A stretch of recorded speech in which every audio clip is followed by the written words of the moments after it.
Then he doesn't have Don't to have to sit. sit down. Okay, yeah. I'd like to call the regular town board meeting of December 30th, 2025 to order. Please rise and join us in the Pledge of Allegiance. I pledge allegiance to the flag of the United States of America and to the republic for which it stands, one nation, under God, indivisible, with liberty and justice for all. Please remain standing for a moment of silence to remember those who served our country in the past and for those who continue to protect our country today.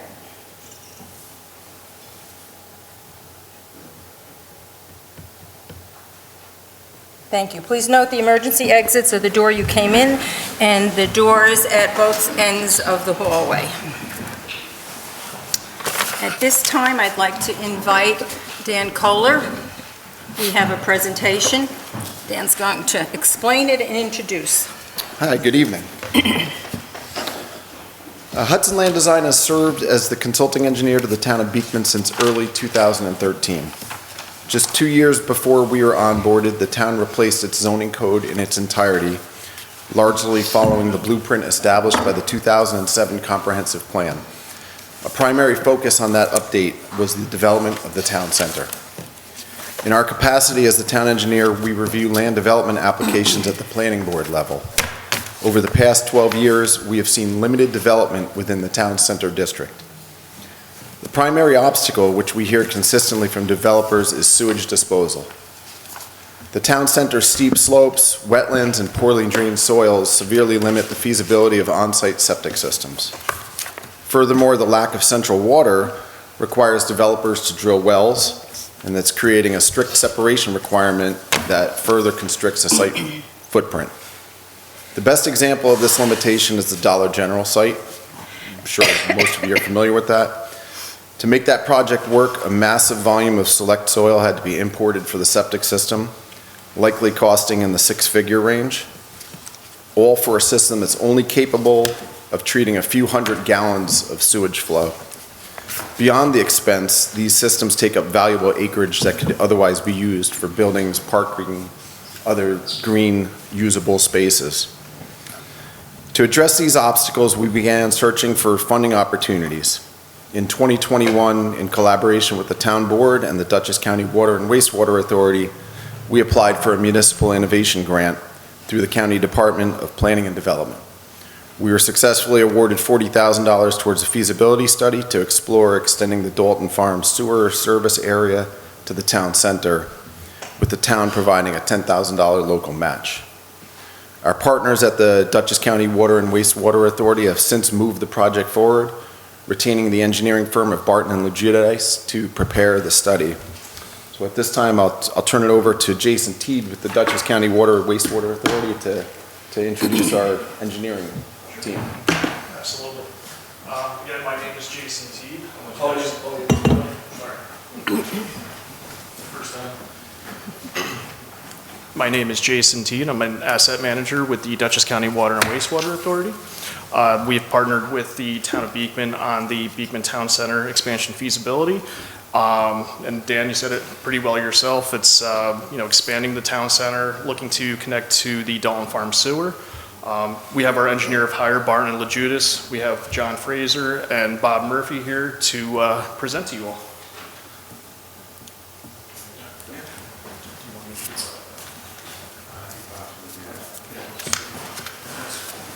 Thank you, Jason. Thank you, Town Board. It's a pleasure to be here. Barton and Lugidice was hired by the Dutchess County Water and Wastewater Authority to evaluate the expansion feasibility of the Dalton Farms wastewater treatment plant and sewer collection system. We have a contract with the authority to evaluate the existing treatment plant, the existing sewer system that serves Dalton Farms now, and then for an expansion of sewage facilities into the town center area of the town. Yeah, Bob, if you want to just go to, yeah, that's fine. So tonight, Jason introduced Bob and myself. Bob is a planner with Barton and Lugidice. Some of the basic building blocks of this study come from planning and what we might expect for development within the town center area.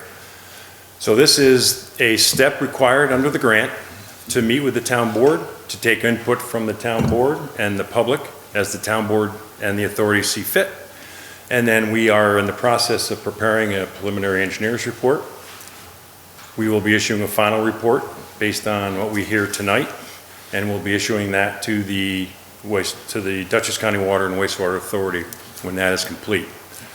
So, as I said, the building blocks, what is that development going to look like in Town Center in the future? And we have Bob, and Bob is going to go through the next couple of slides to go over the planning expectations for the Town Center area.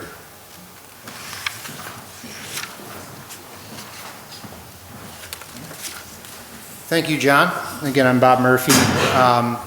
As John mentioned, it started as a planning exercise to figure out what the full build-out of the Town Center zoning district could look like at full build-out. This is a hypothetical scenario where the greatest densities and greatest intensities of uses occur in this scenario.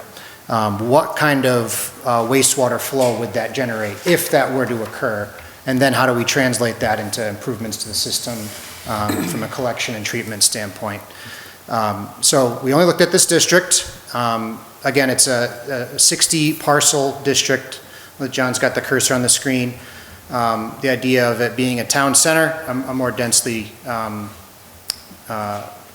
developed area of the town of Beekman, comprising roughly 139 acres. And as John pointed out, checking out the feasibility of extending sewer from the Dalton Farms wastewater treatment plant. So go ahead, John. One of the other, topographical elements to this sort of analysis is what constraints are there. I know Dan mentioned the soils being a constraint for septic and on-site wells.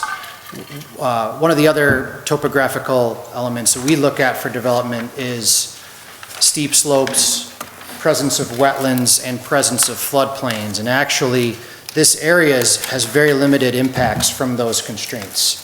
So there are only a few areas to the east part of, go back one slide, John, to the eastern part of the district that have some impacts from wetlands and floodplains. But as we'll see in some of our other assumptions, that really doesn't have much of an impact on the development potential of the site due to the some of the other land use regulations. So go ahead, John. So one of the key elements of this zoning district is the 25% lot coverage maximum by right. That means that a building can only cover 25% of the parcel in this zoning district. Our assumption was that that would be the rule and that there would be no variances to that assumption. So as you can see the graphic on the right side, roughly that's where the development could occur on a parcel that's shaped that way. 25% of it could be covered by a building. The other elements of the town center zoning district was that the first floor was required to be commercial in nature unless given a special use permit. We made the assumption that this would only be commercial on the first floor, that no special use permits would be given.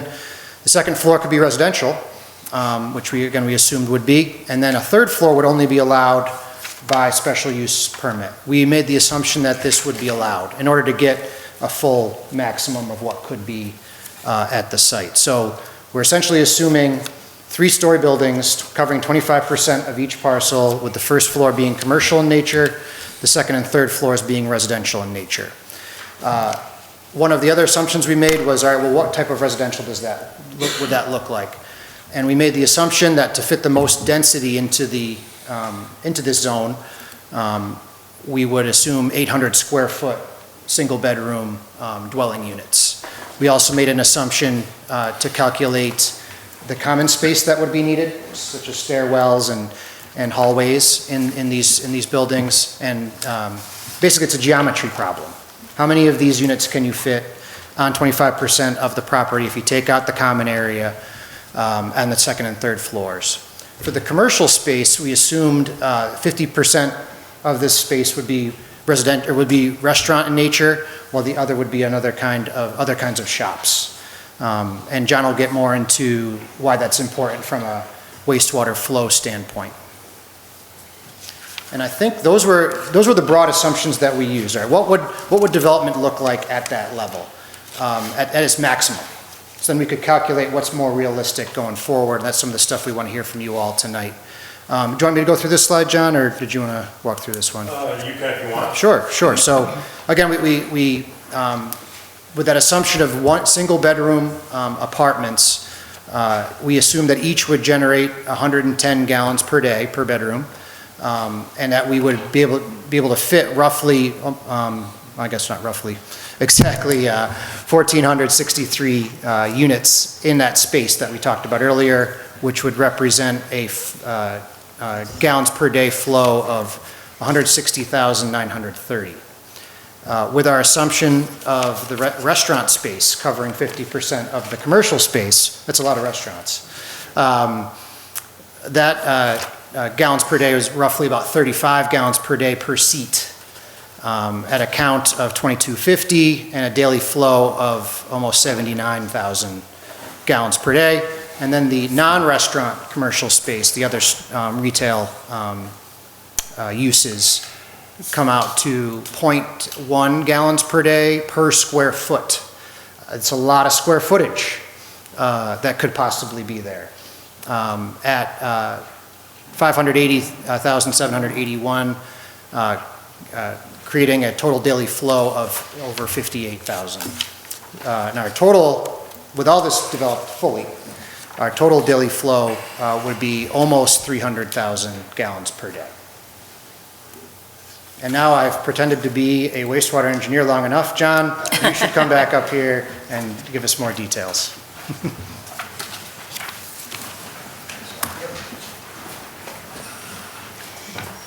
So this might be a little difficult to see, but we wanted to fit a lot in here because the town center is a fairly large area, somewhat remote from Dalton Farms. So up here we have the town center area. It is in red.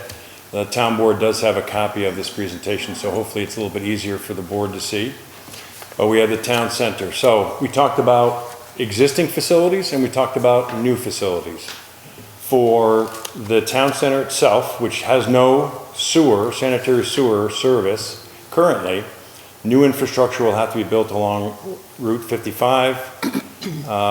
We have some low pressure sewers on the east side down by Sunrise. As you drive down 55, it peaks around here and then starts to drop down again. So we anticipate the 3 lots, 14 Sunrise, 2618 Route 55, and the larger parcel across the street will have to pump up to a gravity sewer system that's going to run along Route 55 to the intersection of Beekman Road, Clove Valley, and Route 55 in this area, with small fingers of sanitary sewer running up to the library, for example.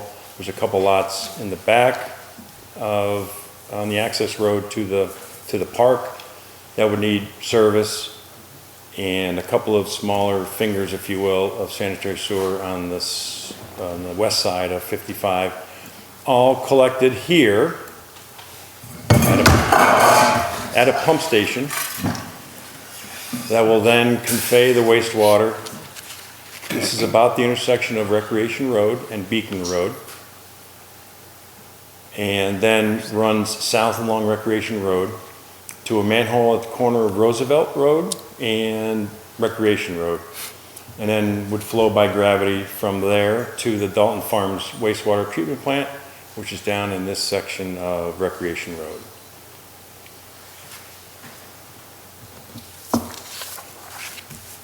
So when it comes to the treatment plant itself, there are some existing issues that have to be worked out. The treatment plant is going to be under a new state pollution discharge elimination system permit. It has an interim permit, but some of the new requirements of the permit will require some new facilities as well for the existing plant. And then there are additional improvements necessary to collect the wastewater from town center. That includes the new sewer along Route 55 and new sewer to replace the existing sewer along Recreation, improvements to the plant's headworks, addition of 6 new, what we call RBCs, rotating biological contactors for carbonaceous biochemical oxygen demand removal, and then 5 of those as well for removal of ammonia, which is a new requirement of the new upcoming Speedies permit for the plant. And then associated improvements, kind of ancillary to those major upgrades of the RBCs. So this is the existing treatment plant right here, is this rectangle. And all the pretty colors include green and red are the new RBCs that we talked about. New pretreatment building in yellow and new digesters in blue. You can see that the site as it exists today will look a lot different in the future to make the improvements necessary for the existing plant to meet its permit and for the improvements necessary to receive the wastewater from the town center.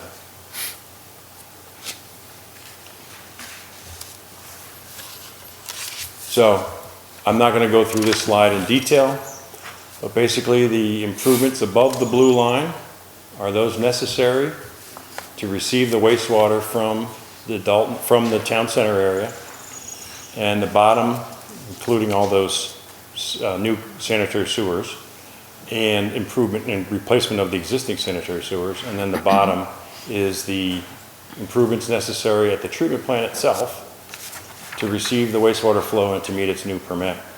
And the bottom line of this project, all improvements required, is about a $52 million project for all those improvements.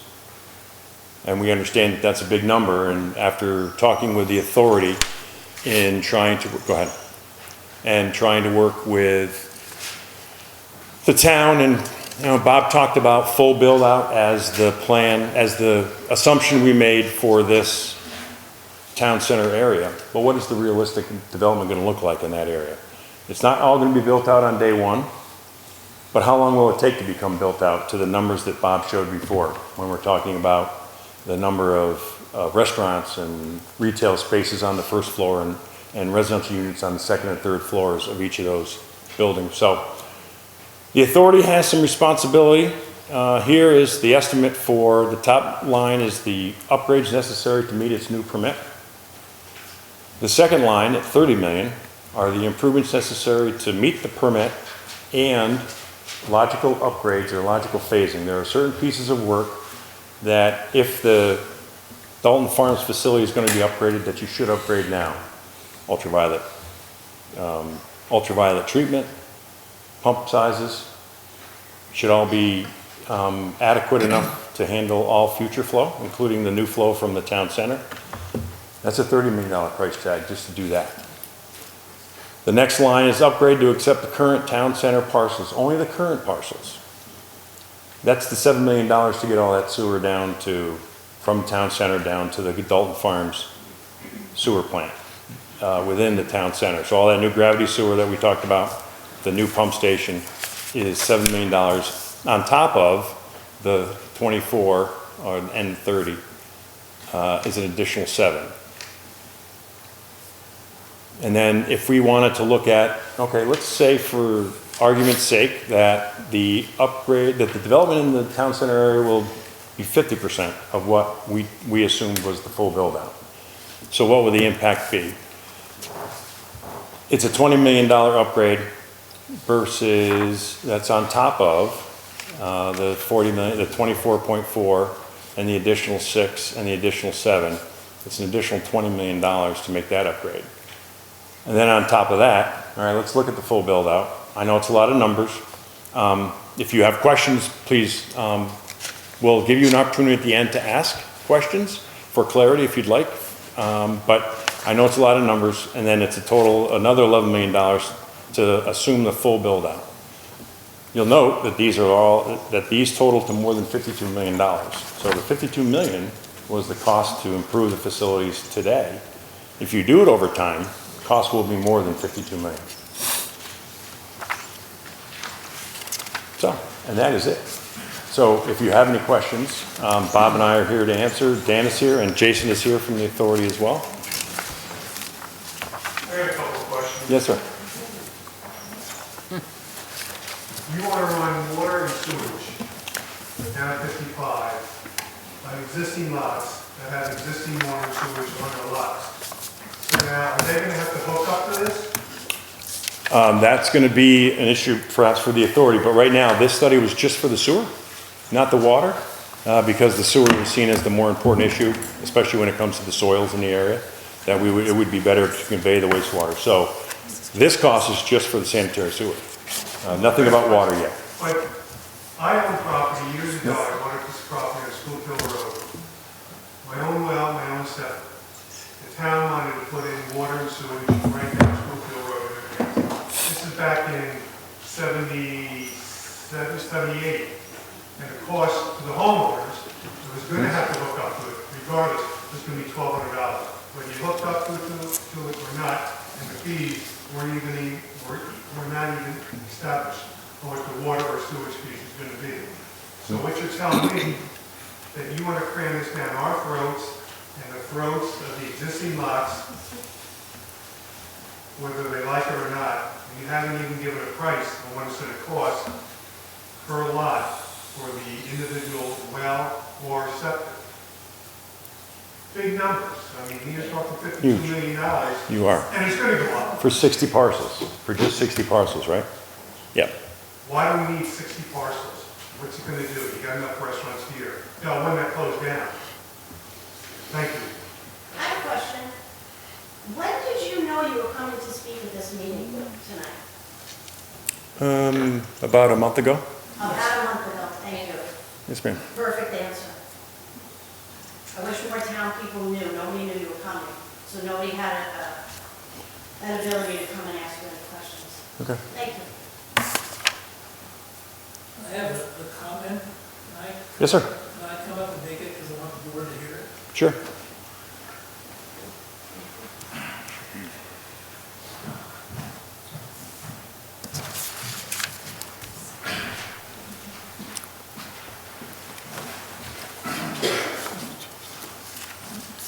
Bill Crane, 254 Gardner Hollow Road. My understanding is the comprehensive plan would like to see development occur, if it's going to occur, in the town center area so that we can protect the natural environment outside. That's where we want to focus the development. The comprehensive plan does not say we should maximize development in the town center. In fact, I don't know if this town wants all these units and all these stores and all these restaurants, and I think that's a discussion we have to have before we invite this sort of thing. If once we start spending all this money, we're inviting development, but do we want 460 units? Do we want all these people here? What's the expense? What's it going to do to the town? Are we going to look more like Fishkill and Mawa? What? I kind of like it. You don't want it. Like it, sort of like it is. Before we get into this, I think we need a vision of what our town should look like. I don't know the implications for Dalton Farms. It's getting confusing. The money is incredible, and I would rather spend some money putting trees up on Route 55 to beautify our town rather than putting all kinds of development in concrete and more asphalt and all that is going to come with this in a hugely populated town. So we need that conversation first. What do we really want to see here? Thank you. Dan, could you? Yeah, so the purpose of this whole thing is feasibility study, okay? So nothing's getting crammed down to anybody's throat right now. This is just a concept that'll give you an idea of what it would take in order for the vision that was established by the 2007 comprehensive plan, which created the town center district.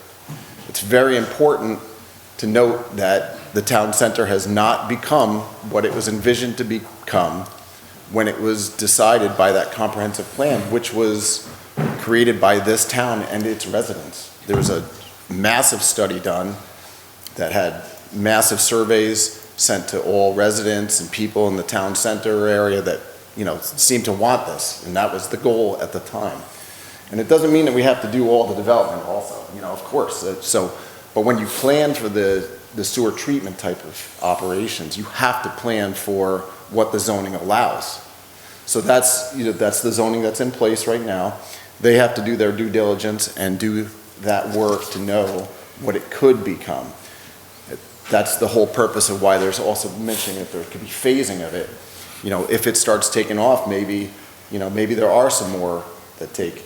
And then maybe you get some other areas that will become more, conserved land. So we have a lot of conserved land here in the town. You're inviting development. You're saying that. Well, so if you allow me to finish, Bill, what we could do, this is a discussion for, this board, the next town board, and, the town is overdue for a comprehensive plan update, okay? So if this is something that people don't say that they want, this is a good piece, and we got money given to us to help get this study done so that we can have this as information piece for a potential future comprehensive plan update. So it's, 2007 is a long time ago in terms of planning, and, we had started talking about maybe doing comprehensive plan work in early 2020, and we know COVID came in through there, and then you had to wait and see what happened with that,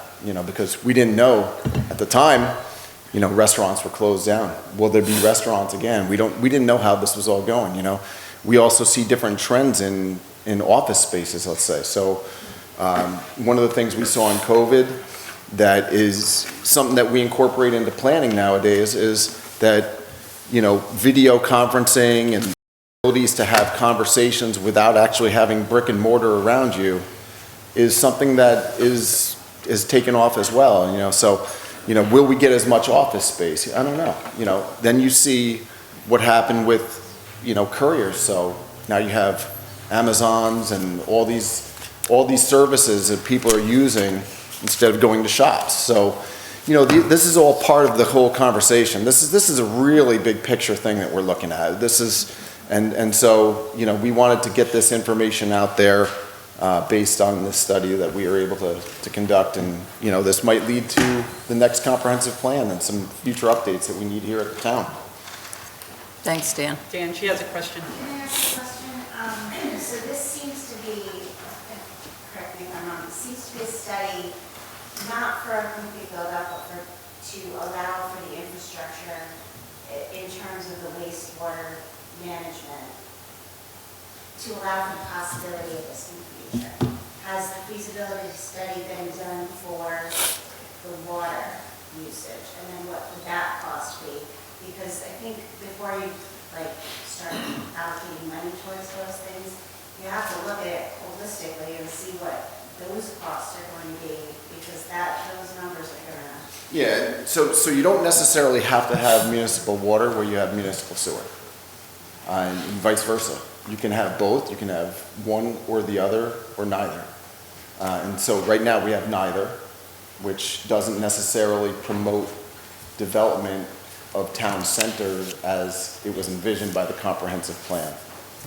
So then it doesn't make sense to provide for this if it cannot fit it in terms of the water. Do you know what I'm saying? Yeah, so one of the things I was mentioning before is when you have public water supply wells, you have certain separation requirements that you have to on-site septic systems.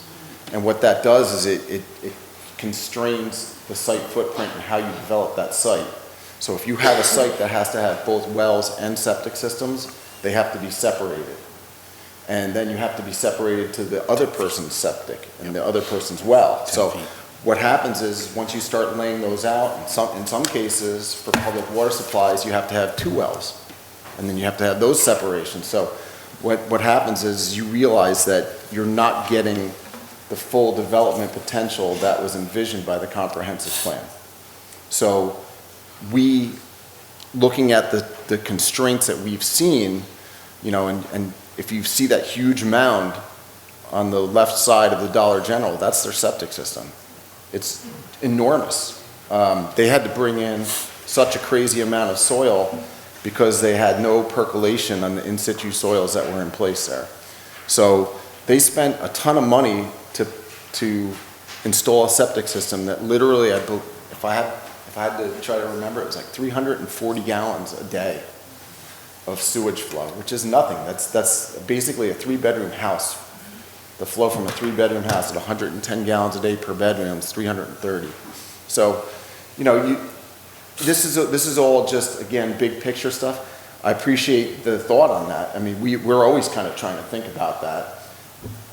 In our minds, at this time, the sewer was much more important because the way that the soils, the topography, the wetlands, and just the expanse of these systems that are taking up room on these sites now require. So if you have municipal sewer, it's much easier to site your wells and still provide your own mini water systems that you need to provide for your own project. Yeah. I just wanted, if I could, just for clarification and a little historical contents, I was involved as a citizen, as well as this room would be full of people. And I would suggest we had 20 to 30 meetings over a period of time, and taking input from the public. I remember Barbara Zuloff and Dan French standing in front. Barbara was writing down all of the comments, and it was a real collaboration. Jerry Hutchings was the chairman, and as a result, the common thread was, we want a sense of community. We want a center. We don't have that. We don't have an area where people gather. In public spaces, we needed affordable housing even back then. We certainly were looking for retail. I think, and we did review the comprehensive plan probably 10 years ago. So it's not something new. It's been in place. And as we're discussing today, the situation with sewer has been the detriment. Water, we are an aquifer that is more than sufficient to handle our water. I have a well that is super productive. I had to go deep, but it's a great well. So I just want everybody to understand, nobody's trying to shove anything. This is a document that can be amended. I think with Amazon, you're not going to see a lot of retail interest unless things change. Restaurants, unless you have a large population, you're not going to have a lot of need for more restaurants, but certainly, other than pizza would be nice, but this is what we went through, and I was a part of it then. And it's nothing new again. And go back and read it, you'll see the comprehensive plan is really a beautiful document. Can it be revised? Absolutely. So the last comprehensive plan was over 10 years ago, is what we're saying? 2007. It might have been reviewed. 18 years ago. Yeah, so it may have been, looked at 10 years ago or so, but it was not revised. Right, so there was a review 10 years ago. Yeah, I'm not even very familiar with that. Okay, so there was nothing in these past 10 years, approximately. No. So while this board was in effect, in these past 8 years, it's not been brought up. Yeah, we were talking about it in 2020 as a very significant effort at that point that we started looking into it at that time. And we're just about to send out RFPs to start getting professionals on board. And So I'm just wondering why on the last day it's being brought up. I'm just curious. I'm curious. Dan, how long Well- ago did we start with Dutchess Wastewater for this grant? 2021, Yeah. yeah. 6 years. Yeah. So this grant has taken this long to progress to this point, and I thought because we started it, it's the last grant that this administration is finishing, that it was important to have the presentation. And I think what slowed some of it was COVID from the county's perspective. This is a start of a conversation. It was just a start of a conversation to get an idea, because Dalton Farm, correct me if you want to talk about that, their system is in dire need of upgrades. And they were hoping that, if there was an ability for a partnership, that it might make sense for both. It was not a commitment to do anything. That's, as Dan pointed out, it's a feasibility study to investigate, and why we started it at that point in conjunction with the town center was it's very difficult to do something with the town center without the septic. The water we have, that's not an issue, Dan explained why, but the septic is the most vital. So we partnered with the county with a grant to look at the feasibility. These things take time. No one is going out tomorrow and doing anything. The next step would be looking at a comprehensive plan and taking this information while it's being crafted and, you know, analyzing it, having more conversations with the county and this group, and moving forward. Redoing the comprehensive plan, how long, Faye, did that take, the first one, when you were on that? I would say if not a year and a half. Right. And we even did field trips. Mhm. We went and walked the hamlets, because at that time we established the Beekman hamlet, the White hamlet. It was a tremendous collaborative effort, and the community was very engaged. So this was the start of a conversation, would you say, Dan? Yeah, In order to absolutely. move ahead with Yeah. having some gathering information for the town center, for Yeah, I the mean, comp plan. even at the time when that comprehensive plan was updated, and I wasn't here at that time, but if you think about it, the end of 2007 was a massive housing crash. And so you Right. think about, this is a new comprehensive plan on where the town envisions this and wants this, you know, setting the blueprint on where we want to go as a town. And then there was, yeah, exactly, Yeah. so There are a these number of things- things that happened Yeah, these since things then. happen, and that might Yeah. be part of the reason why they waited until 2011 to implement the changes to the subdivision code and the zoning Right. code, which is a direct result always of when you do a new comprehensive plan. So, So we would say this is an important part that the town should be discussing in the comprehensive plan. You could say this is very important. yeah, I think it's, you know, we had started this process, but then we had to kind of take a step back because, No, I understand. So my Yeah. question then would be, why was there no agenda for the public to be here? That's- It wasn't it's not a public hearing. This was a conversation. It's, excuse me, it was videoed, people can see it. We're continuing the conversation, and you'll have your opportunity. Thank you, gentlemen, for your presentation. We appreciate it. Thank you, Dan. On the record. Great. Okay, Danny, come on up. Thank you very much.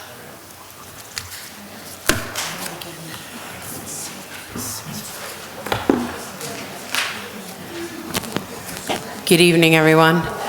I'm Danny Plastini, the Town of Beekman Recreation Director. I just wanted to give a quick recap of 2025 and some great things that we have going on for 2026. The two playgrounds at Rec Park had a bit of facelift this past year, replacing some broken items with new ones, making it safe for everyone to enjoy. While the under-5 playground at Town Center Park was replaced with an ADA accessible playground, which opened with much fanfare for those using it. The current fish playground, as the kids always call it, at Town Center Park was also given a much-needed facelift. Our most used amenity at the Beekman Recreation Park, the basketball court, was resurfaced in spring 2025 to the enjoyment of local players. Our 2025 camp season was very successful. It was our largest since COVID. We had 430 campers over four sessions. Although our waterfront memberships were up from last year at 143 members, we are not where we would like to be. We are hoping to get new members via a summer campaign in the spring. Fun Fridays were well attended, and we hope to continue to have additional Fun Fridays in 2026. We did have some successful summer concerts this season. We even had fairly decent weather this year. We are looking forward to our concert season this year with our June 27th concert celebrating the opening day of the beach, as well as the semi-centennial, followed by fireworks. Remembrance Park received a new monument honoring the Gold Star families of Beekman. In addition, we added 12 flags to the flags of remembrance and hope to add additional donations this year. New for 2025 was the Beekman Veterans Plaza, which is open to veterans and residents looking for medical items such as walkers, crutches, and commodes. If anyone is interested, please see our website for available items. One of the largest projects for 2025 was the completion of the paved road at Doherty Park, with work done by both the Beekman Highway Department and outside contractors. There is additional work that needs to be done to keep the roadway clear from illegal parking. We ask that if you visit Doherty Park, you please park only in designated areas. In December, we had our annual Beekman Bazaar, where we had over 15 local vendors offering various items for sale, as well as visit from Santa himself. We also lit the Beekman Recreation Tree for the first time and hope to make this an annual event. We had a Santa Paws visit for our canine friends on December 22nd. This was our first annual event, which was so successful we can't wait to do it again next year. We are looking forward to our semi-sequential events each month leading up to the major June event. On January 9th, we were having American History Trivia Night from 7 to 9 at the community center. We are looking for teams and individuals to come and have some fun. We are offering free popcorn and refreshments. Saturday, February 17th will be our first annual Super Bowl chili cook-off with music by Alex. Please register on the Beekman Reds website to become a contender. In March, we will be having an American is Apple Pie contest on March 14th and an apple pie baking contest. April 25th will be our superhero bike rodeo at Town Center Park. In May, we will start our art installation events. We will be asking residents, families, to paint a square that will be added to one large art installation to be displayed in the town. Our senior program is going strong with Mondays and Thursday sessions, holiday and theme parties sprinkled in. The seniors took 5 trips this year to various venues and a trip up the Hudson. We had a joint St. Patrick's Day and holiday party with East Fishkill seniors, which was well attended. November's Friendsgiving was also well attended, as was our holiday cookies and carols, where we had several local musicians volunteer their time to play holiday classics for our seniors. We are currently working on our 2026 trip schedule and welcome all and any suggestions. On Thursday, January 29th, we will be having a Beat the Blues party for our seniors. Keep an eye out for any additional information. In addition, in 2025, we partnered with Dutchess County Emergency Management to hold both an emergency preparation class as well as a DIY energy saving program. These programs were also very well attended by our residents, and we are looking forward to additional dates in 2026. We continue to offer our highly popular adult yoga programs on Mondays and Thursdays. The next session starts this coming Monday, January 5th. On December 13th, we participated in Wreaths Across America at the Beekman Cemetery. We were able to receive 87 sponsored wreaths. The outpouring of volunteers that showed up to honor our veterans was heartwarming. We are striving for more wreath donations for 2026. You can purchase a wreath for our 2026 campaign for $17 at wreathsacrossamerica.com, location 0202. For every wreath donated before the end of tomorrow night, Wreaths Across America will match, meaning there will be a 2-for-1. Remember, honor, and teacher. Saturday, March 28th will be our annual egg hunt. Last year's event was a huge success despite the rain. We have learned to pivot at the Recreation Department very well when Mother Nature doesn't cooperate. We will be adding a sensory-friendly egg hunt this year. We are looking forward to working with the Recreation Advisory Board to bring new and exciting programs to the residents of Beekman. The warmer months will be here soon. Keep an eye out for our events. Camp registration will be opening the beginning of March. We are currently accepting applications for summer staff. If you are not currently receiving emails, please call the office so we can fix that and follow us on Facebook. I would like to take personally thank my assistant Gina, our senior coordinator Sue Gardner, our senior craft coordinator Mary Calabrese, and our maintenance staff Art and Ryan for all you do for our residents in the town of Beekman. Lastly, thank you to the current town board for all your support, and I'm looking forward to working with the new members in 2026. I'd like to wish everyone a happy and healthy new year. Thank you for your time. Thanks, Danny.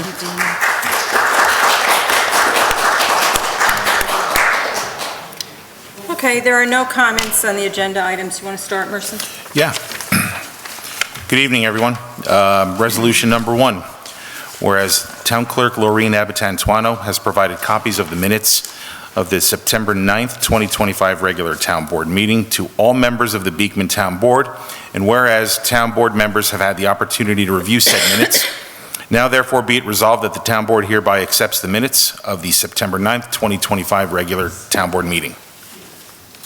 I'll second. Town board discussion? Hearing none, roll call vote. Councilman Capelari. Aye. Councilwoman Warman. Aye. And Supervisor Cavucci. Aye. Resolution passed.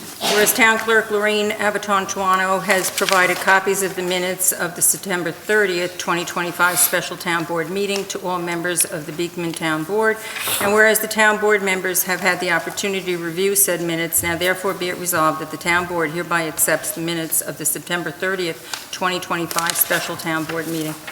I'll second that. Town Board discussion? Hearing none, roll call vote. Councilman Capelari. Aye. Councilwoman Warman. Aye. And Supervisor Cavucci. Aye. Resolution passed. Whereas the Recreation Director has proposed the attached fee schedule for the Beekman Recreation and Parks 2026 season and recommends its adoption by the Town Board, and whereas the Town Board has itself reviewed the fee schedule and finds it to be in order, now therefore be it resolved that the Beekman Town Board hereby adopts the Beekman Recreation and Parks 2026 fees proposed by the Recreation Director as attached hereto.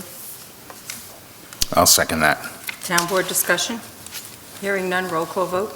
Councilman Capelari. Aye. Councilwoman Warman. Aye. Supervisor Cavucci. Aye. Resolution passed. Resolution number 4, accept the resignation of Colleen Hayes. Whereas Colleen Hayes has submitted her resignation as Deputy Zoning Administrator effective January 5th, 2026, now therefore be it resolved that the Town Board accepts the resignation of Colleen Hayes and would like to thank her for her years of service to the town and wish her well in her retirement. I'll second. Colleen's going to be greatly missed, and we deeply appreciate all her efforts for the town. Roll call vote, please. Yeah, I'll echo the supervisor's comments. When I joined the town zoning board many years ago, I could not have done my job without Colleen. She was an extremely integral part of the success of that zoning board, and I reluctantly accept this resignation. Roll call vote. Councilman Capelari. Aye. Councilwoman Warman. Aye. Supervisor Cavucci. Aye. Resolution passed. Whereas the Town of Beekman's Accounting Office recommends certain budget revisions based on department requests and/or Accounting Office review and analysis of expenditures or revenues, now therefore be it resolved that the following itemized revisions are approved by the Town of Beekman Town Board identified as Budget Revision Number 2025-12A. I'll second. Town Board discussion? Hearing none, roll call vote. Councilman Capelari. Aye. Councilwoman Warman. Aye. Supervisor Cavucci. Aye. Resolution passed. Whereas the Town of Beekman has approved agreements or commitments for products or services unperformed at year-end December 31st, 2025, and whereas these are official encumbrances in the fund balance according to GAAP, representing the actual amounts of agreement obligations ultimately to pay as expenditures when completed in 2026, now therefore be it resolved that the Town Board of the Town of Beekman hereby approves the following encumbrances for year-end December 31st, 2025. Town Code Update, $7,000. Phone System Cabling, $13,050. Consulting Study, $15,000. Network Equipment, $18,108. New Fuel System, $34,583. Parks Equipment, $18,016. Landfill Fencing, $31,956 for a general fund total of $137,713. I'll second that. Town Board discussion? Hearing none, roll call vote, please. Councilman Capelari. Aye. Councilman Warman. Aye. Supervisor Cavucci. Resolution passed. Resolution 7, whereas the town of Beekman authorized various capital project funds to make improvements to equipment and facilities, and whereas the GASB and GAAP best practices recommends the official closing of capital projects by the governing body, and whereas the following completed capital projects summarized below should be officially closed with the disposition of unexpected balances, if any, approved as follows.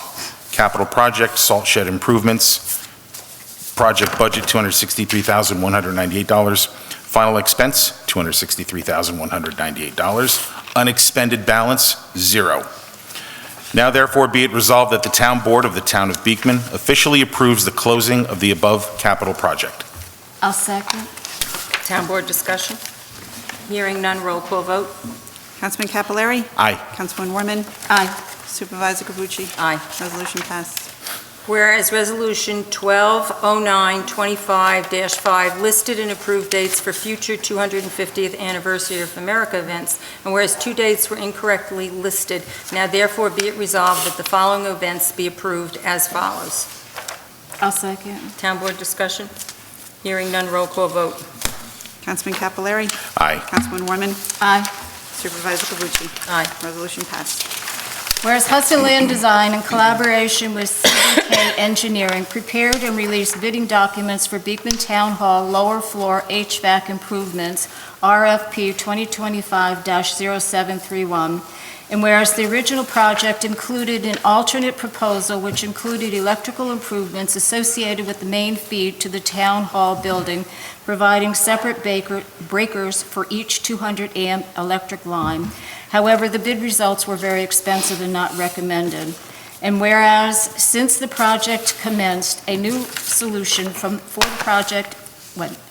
project engineer has been prepared, and a quote from an outside electrical contractor, John A. Giammo & Sons, Inc., has been submitted per the attached bid proposal in the amount of $4,172. Now therefore be it resolved that the town board hereby authorizes the town supervisor to execute the proposal with John A. Giammo & Sons, Inc., in an amount not to exceed $4,720. I'll second that. Town Board discussion? Hearing none, roll call vote, please. Councilman Capelari. Aye. Councilman Warman. Aye. Supervisor Cavucci. Aye. Resolution passed. Resolution 10, whereas the Dover Sewer Ridge District paid expenses for various special repairs to the sewer facility and equipment during 2025 totaling $10,714, and as of December 30th, 2025, and whereas the sewer district has a repair reserve fund created in 2023 to pay the costs for special repairs to the sewer facilities and equipment. Now therefore be it resolved that the Town Board of the Town of Beekman approves the use of the repair reserve fund for special repair not to exceed $10,000. I'll second. Town Board discussion? Hearing none, roll call vote, please. Councilman Capelari. Aye. Councilman Warman. Aye. Supervisor Cavucci. Aye. Resolution passed. Whereas the bookkeeper has audited and approved claims pursuant to Section 119 of Town Law as set forth in the attached abstracts, be it resolved that the payment therefore is hereby authorized as follows. Claims to be paid from the A General Fund, $104,876.41. Claims to be paid from the DA Highway Fund, $8,388.73. Claims to be paid from the SS Dover Ridge Sewer, $1,254.24. Claims to be paid from the SW Dover Ridge Water, $1,141.47. Claims to be paid from the T Trust Fund, $14,769.25. Claims to be paid from the H Capital Fund, $131,753, for a total of $262,183.10. Payroll number 27, paid 12/31/2025, General Fund, $37,705.42. Highway Fund, $53,346.85, for a total of $91,052.27. I'll second that. Town Board discussion? Hearing none, roll call vote, please. Councilman Capelari. Councilman Warman. Aye. Supervisor Cavucci. Aye. Resolution passed. Okay, we move to public comments. Jason?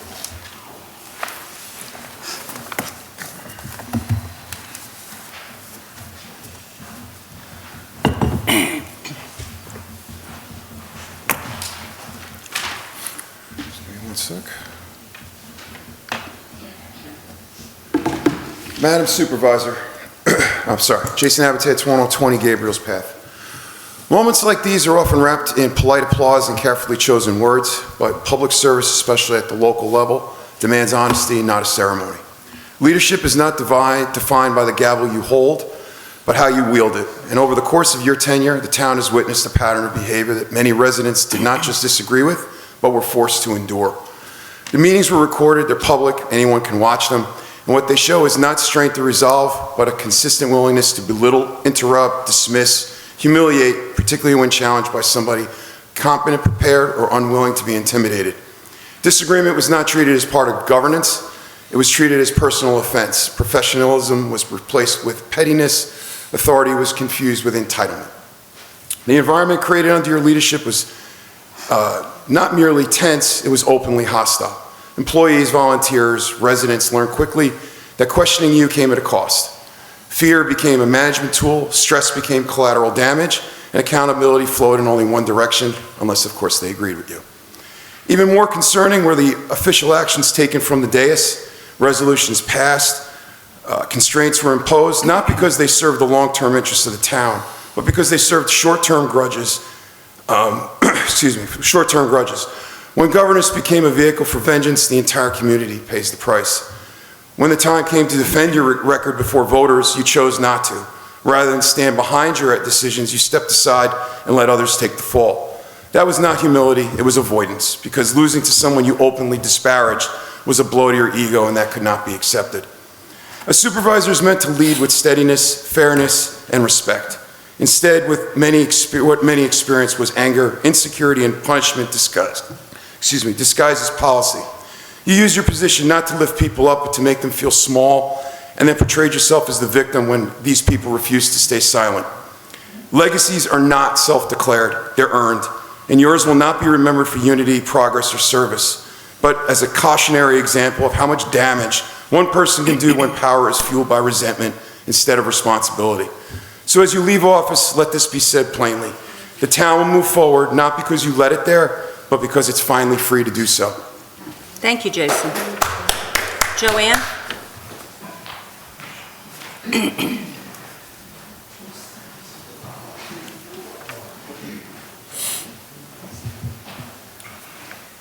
Joanne Latuso, 66 Gabriel's Path.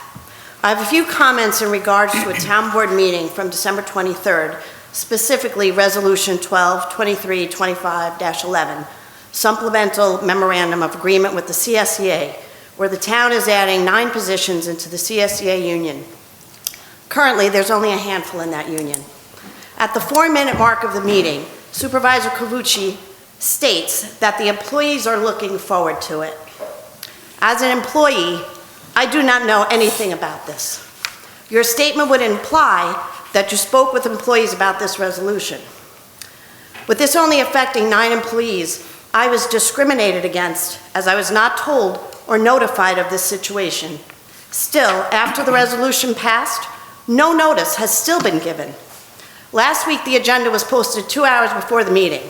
This is against open law meeting rules. The importance of this is to give residents time to respond to something they are unaware of. Excuse me, you're interrupting my time. Sharon. Had the proper rules been followed, I would have had time to talk about this last week before this board unanimously approved this resolution. Was every board member aware that all employees affected were never talked about this resolution? Management is supposed to stay impartial and take no position for or against a union. What employee asked to be added to the CSEA union? Again, why was I not notified? The National Labor Relations Act protects workers' rights, and this addition of employees to the CSEA union does not appear to be done in good faith. If you look at the pay scale for the town employees, I am paid well under that of the positions very similar to mine. Supervisor Cavucci negotiated these salaries with the union, again, without knowledge. Salaries cannot be set for union employees without the collective bargaining agreement involved. This, too, appears not to be done in good faith. Superintendent Tony Coviello has requested a merit raise for myself for several years now. Those requests go unanswered. as do many of the requests he makes for the department. Is my lower paid position discrimination for working at the highway department? Finally, in government, elected officials are entitled to appoint their staff members. By unionizing these positions, you're taking away the elected officials' right to hire their own staff. I, for one, am looking forward to a board who will be transparent and honest with town residents and employees. Thank you, Thank you. Joanne. Doug? Doug?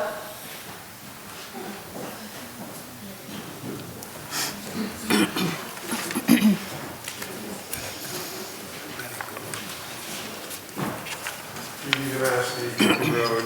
Mary, I've asked before, and other people have asked, about the resolution that was September 6, 2017. If the consultation, Doug, hold on. Just a second, Doug. sorry, That's okay.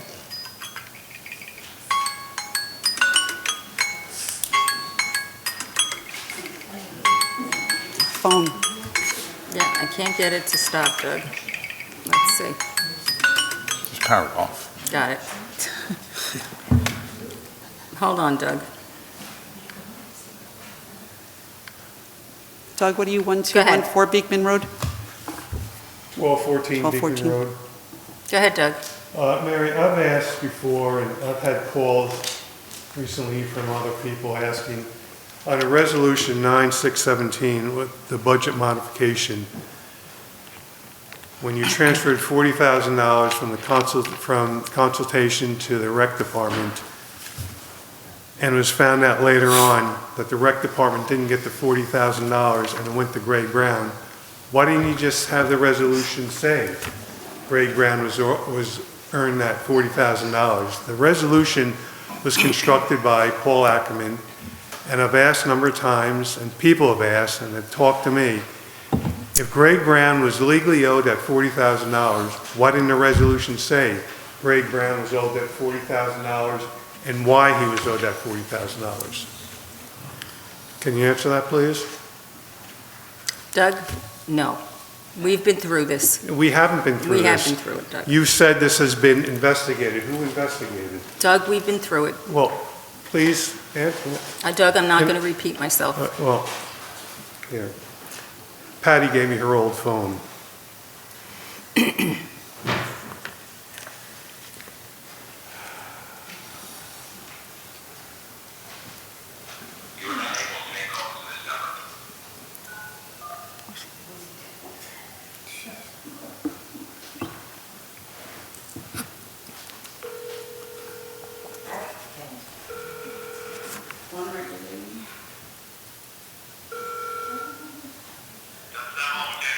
Yes, this is Doug DeMasi, Sr. I'm at the town board meeting.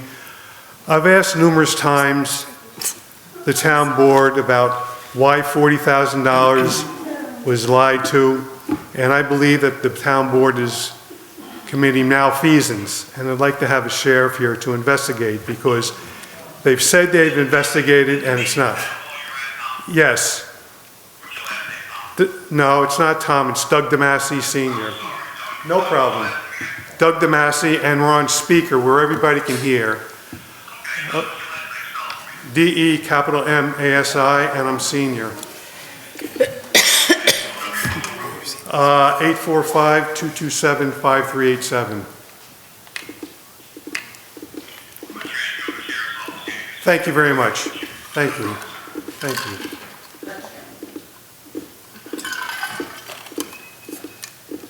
Believe it. Are you done? I'm waiting for the sheriffs. Okay, well, in the meantime, Andrea, would you like to, can you step aside of your, you can take your phone call somewhere else.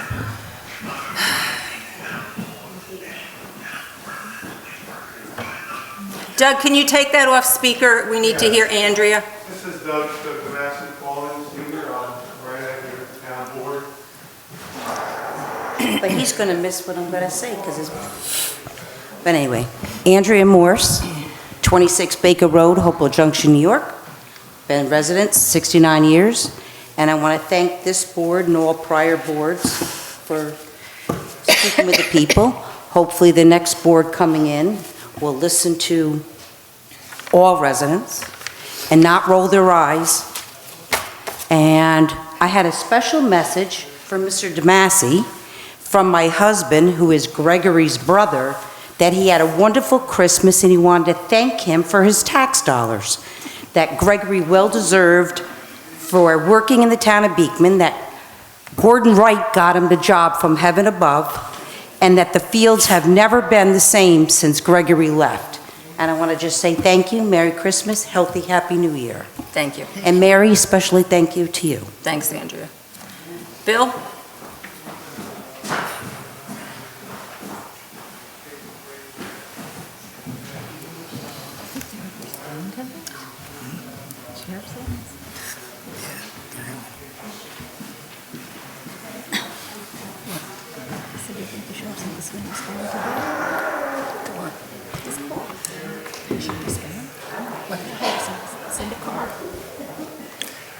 Go ahead, Bill. Sorry. Bill Crane, 254 Gardner Hollow Road. It's been a tough year, and there's been a lot of controversy and a lot of feelings. I'd like to take just this moment to see through it and thank you all for serving. No matter what else has happened, you have done the service, and I remember, Mary, you're going up to Gardner Hollow Road to try to stop the logging and try to stop them from damaging our bridge, and I do have some good memories. I am very impressed by the number of people. I didn't think there would be a board meeting. I kept looking to see if it was canceled because of the cold, and I didn't know an important item was coming on the agenda, but for what it's worth, I want to extend my appreciation to the people who came out and showing public participation. And it's just, it speaks well for the town. I hope that at the end of the year, I hope the year we've had, we can look back on it after a while and see that more is growing pains and that we somehow heal and go together in the future together. Thank you. Thanks, Bill. Dan, did you have anything to finish up with? Not exactly, but I'll take this as an opportunity. Oh, I thought you were waiting. No, I was just kind of watching. But I'll take this as an opportunity to, say congratulations to Supervisor Cavucci, Councilman Battellini, and Councilman Lee Mack. And hope you guys have a nice, great future in front of you. I've been blessed to be the engineer here at the town. Personally, I've had excellent interactions with this board. We've been professional and productive in what we've done. This is my third administration. I'm looking forward to my fourth administration with Supervisor-elect Abatan Tuano, and just wish everybody a Happy New Year. I kind of ditto on Bill's statement. I'd love to see everybody just get along a little bit better. So, thank you. Thank you. Happy New Year. Thanks. At this time, I'd like to thank the people who've made a difference during my administration. Each of them have my heartfelt gratitude and respect for all they do. Each have truly been a blessing every day for my last 8 years. First, with the town hall staff, Colleen came to the building department and worked hard to organize and modernize many aspects of the department. In short order, she had the department functioning efficiently. Her organization skills and self-motivation and personal pride in her work kept the office humming along. Colleen will be missed, and I wish her a wonderful retirement doing all the things she enjoys.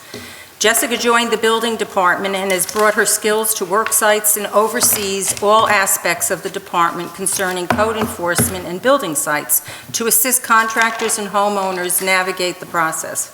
Cheryl has recently joined the building department and has been an effective team member. Her skills in organizing and assisting the boards and applicants and town professionals is much appreciated. Linda was here when I arrived. With her no-nonsense, get-to-work attitude, she single-handedly kept the finance department functioning effectively early in my tenure. No matter how difficult the task, she rolled up her sleeves and got to work.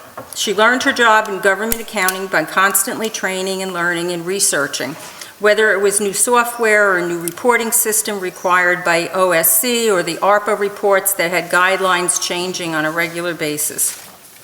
Always with a positive, can-do attitude that I really appreciated and admired. As talented as Linda is, she needed a team to help, and help came with Teresa and Annette's arrival to the finance department. Together, they're a force to be reckoned with and an amazing team. Teresa came to do payroll, and she was tasked with bringing the employees' reporting information current and accurate. Attention to detail is important in her role, and Teresa is diligent and committed to assuring the accuracy of her many tasks. In the past, the supervisor's confidential secretary handled human resources. When my excellent confidential secretary, Peggy, left for family obligations, Sharon offered to assist me full-time. Teresa took over the HR tasks and, with her usual professionalism, handled all seamlessly. Annette has taken on many difficult tasks, including the driveway bonds and escrow accounts. Both of these areas needed scrutiny, and Annette embraced the challenge. She's been relentless in her task to clean up these accounts and return money to residents that's due them. Vouchers are scrutinized and prepared flawlessly due to her attention to detail and her determination to track down whatever is needed for the voucher to be placed on the payment of claims. These three women have never failed in their duties. During the last few years, each one of them experienced being a main caregiver for their elderly parents, and then the devastating loss of those parents. Their professionalism, as well as their ability to support each other during those times, allowed the finance department to function effectively and efficiently. They are a wonderful example of teamwork and friendship. Teresa will be missed, but she's looking forward to her retirement with her family. Danny's our Recs director, and she's been with the town for almost 14 years. She's devoted to her programs, whether planning for her senior programs, cooking barbecue for an afternoon senior picnic, exploring themes for events that the seniors will enjoy, or looking forward to the summer programs that she's now immersed in planning. Her recent Santa Paws was a big hit with our four-legged buddies. The summer counselors and her interactions with them are inspirational. She wants them to enjoy, learn, and grow with new lifelong skills acquired while working with the summer camp. She strives to plan and implement a summer program enjoyable and memorable for the children. She appreciates that summer is a magical time for children and works hard to ensure it's a positive experience for all. There's nothing that Danny won't do in her role as rec director for town residents. She's committed and dedicated to her hometown. Danny's right-hand gal, Gina, is famous for her Christmas ornaments and amazing artistic skills, adding to the festive atmosphere for town events. Gina's positive outlook is a major benefit for our residents. During the summer, Gina works enthusiastically to ensure everyone is enjoying themselves at Rec Park and the lake. Together, they are a dynamic duo who work tirelessly for the success of all our rec programs. Our professional services include Tom Carey, our financial advisor, has been a tremendous asset to the finance department. His over 35 years of experience and knowledge in government accounting is vast. Tom has guided the finance department and implemented many policies and procedures essential to good governance and that did not exist prior to my administration. Tom is a true gentleman and a professional, and I tremendously appreciated his integrity and efforts for Beekman. He led the way in achieving the return of our Moody's rating by diligently leading us through the independent audit process necessary for responsible oversight, something that hadn't happened for several years prior to my administration, resulting in the rating being removed 3 months after I started in 2018. Dan, our engineer, has guided us start to finish through many projects. He's been the guy tasked with interfacing with our many contractors and vendors to assure a successful process and outcome. I learned so much on so many different topics from Dan. He was a wonderful professor. Dan's role requires him to be patient and at times demanding, diplomatic, knowledgeable, and professional. He wears many hats for our town. He is an essential team member of our planning board. His greatest attribute is his professional attitude, always treating people with respect and dignity. Dan has an admirable work ethic learned from his dad, who single-handedly raised a son who every day makes him proud as a parent to his own children and a person who positively contributes to his community. Craig, Jeff, and Joe, our town attorneys, have been true professionals working in the best interest of the town. Together, they've provided resources for any questions or legal issues or needs that arise. They have served the town well, and their efforts have been appreciated. Our senior clerk, Amy, has been a Jack or Jacqueline of all trades. She's worked in the town clerk's office, the finance department, the assessor, and now the building department. She and Danny worked to develop Remembrance Park into what it is today, a place of quiet reflection to remember those throughout America's history who paid the ultimate sacrifice, and for those who served and were blessed to return to their families. Amy took the reins to update our website to a user-friendly and required ADA.gov site. Amy is someone I personally admire greatly. She professes a unique ability with quiet determination to learn her job, to enhance her skills, and flawlessly carry out any task asked of her. Her positive can-do attitude is a testament to the person she is. She comes to work every day ready to work diligently for the residents. She's a wonderful team player and an inspirational example to her sons. Her family comes first, but Beekman is a close second. The town board. Ezio is not here for the last couple of meetings. He had hip surgery and shoulder surgery. And Frank tonight had an emergency at work down in Westchester and couldn't get up. But I want to thank my colleagues on the board. They've been wonderful partners for the last 8 years. Werner, Bobby, Phil, Ezio, Frank, Merson. I thank them for all their support and efforts on behalf of the residents. I single out one, not because she seeks or expects it, but because she deserves it.